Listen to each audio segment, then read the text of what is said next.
जय हिंद दोस्तों। आज हम लोग जैन धर्म के बारे में देखेंगे, ठीक है। क्योंकि इसके पिछले वीडियो में हम लोगों ने बौद्ध धर्म के बारे में देख लिया है। जो लोग नहीं देखे होंगे उनको कृपया जाके आप लोग देख लीजिएगा, ठीक है। तो जैन धर्म के देख लिया जाए तो जैन धर्म के संस्थापक थे ऋषभदेव। जैन धर्म के संस्थापक कौन थे? ऋषभदेव। जैन धर्म में जो लोग भिक्षुक थे या जो अनुयायी थे उनको हम लोग तीर्थंकर के नाम से जानेंगे, ठीक है। तो जैन धर्म में कुल तीर्थंकरों की संख्या 24 थी, जिसमें सबसे महत्वपूर्ण तीर्थंकर की बात कहा जाए तो महावीर स्वामी थे, ठीक है। लेकिन इनके ऊपर 23 तीर्थंकर कुल रह चुके हैं, जिनमें एक महत्वपूर्ण नाम आता है जिनसे हम लोग एग्जाम में पूछता है, पार्श्वनाथ जी के बारे में। तो थोड़ा सा हम लोग पार्श्वनाथ जी के बारे में जान लिया जाए। तो पार्श्वनाथ जैन धर्म के 23वें तीर्थंकर थे। इनका जन्म काशी में हुआ था और पिता का नाम अश्वसेन था, ठीक है, जो इक्ष्वाकु वंश के से ताल्लुक रखते थे, ठीक है। जैन धर्म में कुल 5 महावत है। 5 महावत में से 4 महावत जो था वो पार्श्वनाथ जी ने दिया था। कौन कौन महावत था? तो अहिंसा, पहले अहिंसा यानी हिंसा नहीं करने का, आप बात जानते हैं। इन्हीं से प्रेरणा लेके महात्मा गांधी जी भी अहिंसा को ही चुने थे। दूसरा था सत्य, सत्य बोलना यानी हर एक दशा में सत्य ही बोलेंगे, ठीक है। तीसरा था अस्तेय अर्थात की चोरी न करना। चौथा अपरिग्रह यानी कि संपत्ति का संग्रह नहीं करना। और 5वां जो महावत था, यही महावत महावीर स्वामी जी ने दिया था, ठीक है, जो 24वें तीर्थंकर थे। तो अब थोड़ा सा जान लिया जाए महावीर स्वामी जी के बारे में। तो महावीर स्वामी जी को कहा जाता है कि यह जैन धर्म को सबसे सर्वोत्तम शिखर तक ले गए थे, अर्थात कि सबसे प्रचलित जैन धर्म को कौन किए थे? तो महावीर स्वामी जी किए थे, ठीक है। महावीर स्वामी जैन धर्म के वास्तविक संस्थापक माने जाते हैं, ठीक है। जैन धर्म के वास्तविक संस्थापक माने जाते हैं कौन? महावीर स्वामी। तो थोड़ा सा महावीर स्वामी जी के बारे में देख लिया जाए। महावीर स्वामी जी का जन्म 440 बीसी में वैशाली के कुंडल ग्राम में हुआ था, ठीक है।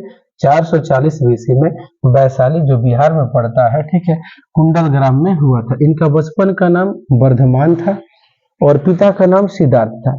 सिद्धार्थ जी के बारे में भी पूछ देता है कि यह किस वंश से ताल्लुक रखते हैं, तो वह ज्ञात्री वंश से ताल्लुक रखते हैं, ठीक है। या बज्जे कुल के प्रधान थे, ये भी याद रखिएगा। माता का नाम त्रिशला था, जो लिच्छवी कुल की से संबंधित रखती थी, जो लिच्छवी कुल से संबंधित रखती थी। पत्नी का नाम यशोदा। कहा जाता है कि महावीर स्वामी की भी शादी, ठीक है, 16 वर्ष की आयु में ही हो जाती है यशोदा से। इनकी एक पुत्री होती है जिनका नाम था प्रियदर्शनी, जबकि दामाद का नाम रहता है जमाली। महात्मा बुद्ध को जब ज्ञान की प्राप्ति होती है तो जो पहला शिष्य बनते हैं वह जमाली ही बनते हैं, यानी कि अपने पहले शिष्य बनाए थे दामाद जी को, जो आगे चलकर इनके कट्टर विरोधी भी हो चुके थे, ठीक है। महावीर स्वामी जी के बारे में थोड़ा सा यहाँ पे जान लिया जाए कि गृह त्याग के बारे में। महावीर स्वामी 30 वर्ष की आयु में, ठीक है, अपने गृह को त्याग दिए थे। अपने भाई गए थे, अपने भैया यानी बड़े भाई जिनका नाम था नंदीवर्धन, उनसे आज्ञा लिए और बोले कि हम सत्य की खोज करना चाहते हैं, ठीक है, और हम इसके लिए ज्ञान प्राप्ति के लिए या इसके लिए हम कहीं जाना चाहते हैं। तो उनके भाई जो नंदीवर्धन थे उन्होंने कहा कि ठीक है जाओ। तब वहां से वो अपने घर से निकलते हैं और पहुंचते हैं कहाँ पे? तो राजगीर पहुंचते हैं। कहाँ पहुंचते हैं? तो राजगीर में उनकी मुलाकात होती है मक्खली पुत्र से, ठीक है। कहा किससे निर्माण होती है? मक्खली पुत्र से, जो आजीवक संप्रदाय के संस्थापक बाद में करता है, आजीवक संप्रदाय के संस्थापक होता है, ठीक है। इन्हीं से मुलाकात होती है। उसके बाद महावीर स्वामी गृह को त्याग कर 12 वर्ष के बाद, गृह के त्यागने के 12 वर्ष के बाद जाम्बिया ग्राम में ऋजुपालिका नदी के किनारे साल वृक्ष के नीचे उनको ज्ञान की प्राप्ति होती है, ठीक है। जैन धर्म में जब किसी के ज्ञान की प्राप्ति होती है तो उन्हें कैवल्य कहा जाता है। क्या कहता है? कैवल्य कहा जाता है या जीन कहा जाता है, ठीक है। इसमें अलग अलग जिसके अगर योग्यता की बात कहा तो अहर्ता भी कहा जाएगा, निग्रंथ भी कहा जाता है, अर्थात कि बंधन से मुक्त, अर्थात कि जब उनको ज्ञान की प्राप्ति हो गई तो वो सारे बंधन से मुक्त हो गए, ठीक है, इसीलिए उन्हें निग्रंथ भी कहा जाता है। महावीर स्वामी पहला उपदेश जहां राजगीर में दिए थे, महावीर स्वामी अपना पहला उपदेश राजगीर में दिए थे, जो अर्ध मगधी भाषा या प्राकृतिक भाषा में था। आप जानते हैं कि महावीर स्वामी प्राकृतिक भाषा में दिए थे, जबकि बौद्ध धर्म में महात्मा बुद्ध जी पाली भाषा में अपने सारे उपदेश दिए थे, ठीक है। अब देखते हैं महावीर स्वामी की 72 वर्ष की आयु में, अर्थात कि 478 बीसी में पावापुरी में उनकी मृत्यु हो गई या निर्वाण हो गया, ठीक है।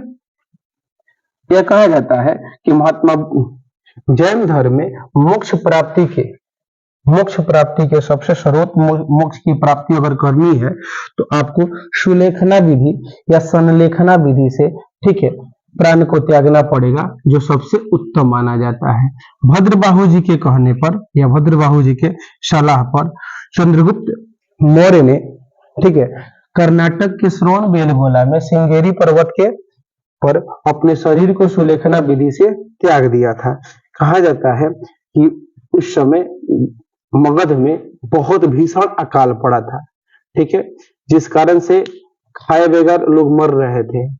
तो जैन धर्म के दो महत्वपूर्ण व्यक्ति हैं, एगो स्थूलभद्र थे, एगो भद्रबाहु थे। तो अब वहां से क्या किए, स्थूल भद्रबाहु की आ गए दक्षिण भारत में, और जो स्थूलभद्र थे वह उत्तर भारत में ही रह गए, ठीक है। और जैसे ही वह दक्षिण भारत में आते हैं तब तक उत्तर भारत में स्थूलभद्र श्वेत वस्त्र धारण कर लेते हैं, ठीक है, और जैन धर्म में अनेक प्रकार के चेंजेस ला देते हैं।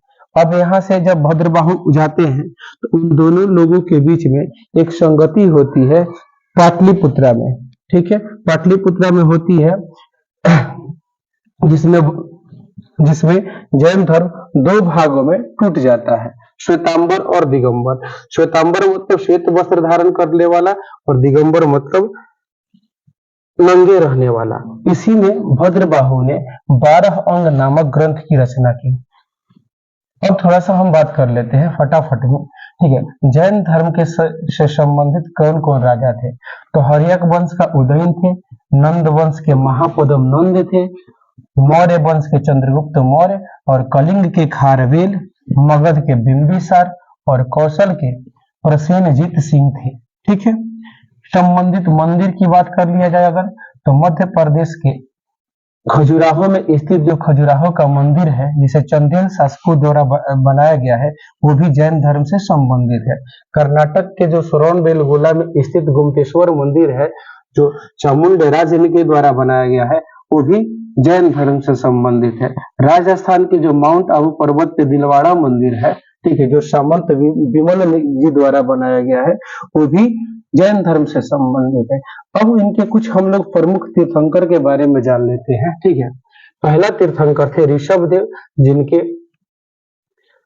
प्रतीक था बैल। क्या था? प्रतीक था बैल। 24 को याद नहीं करना है, जो इंपॉर्टेंट है हम लिख दिए हैं, ठीक है। दूसरा थे अजीतनाथ, जिनका प्रतीक था हाथी। तीसरा थे शंभुनाथ, जिनका प्रतीक था घोड़ा। चौथा अभिनंदन, जिनका प्रतीक था बंदर, ठीक है, अभिनंदन बंदर, ठीक है। 21वें नंबर के थे नेमिनाथ जी, जिनका नीलकमल, नेमी नीलकमल। 22वां थे अरिष्ट नेमी, जिनका था शंख। 22वां क्या थे? अरिष्ट नेमी, जिनका क्या था? शंख था। 23वें थे पार्श्वनाथ, जिनका सांप था। याद रखिएगा, पार्श्वनाथ, पास आइएगा तो 10 लेगा, पार्श्व आइएगा तो क्या होगा? 10 लेगा, अर्थात कि पार्श्वनाथ सांप था। 24वां थे महावीर स्वामी, जिनका सिंह था, ठीक है। अगर मेरी वीडियो अच्छा लगता है तो आप लाइक और शेयर जरूर करें। थैंक यू दोस्तों।